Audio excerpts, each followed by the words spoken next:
ஆண்டவராய் இயேசு கிறிஸ்து உண்மையாகவே நம்மிடத்தில் எதிர்பார்க்கிற காரியம் என்ன? ஆமென்.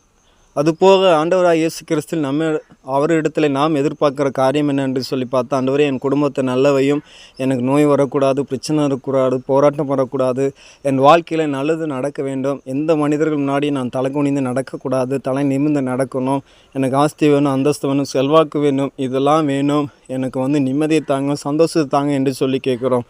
ஆனால் நம்முடைய ஆண்டவராய் இயேசு கிறிஸ்து நம்மளிடத்தில் உண்மையாக கேட்கிற ஒரு காரியம் என்று சொன்னால், இவை எல்லாவற்றிலும் ஆண்டவராய் இயேசு கிறிஸ்து நமக்கு தர அவர் ஆயத்தமாக இருக்கிறார். ஆனால் ஆண்டவராய் இயேசு கிறிஸ்துவிலே நாம் மனம் திரும்பி ஆயத்தமாக இருக்கிறோமா என்பதை நாம் புரிந்து கொள்ள வேண்டும்.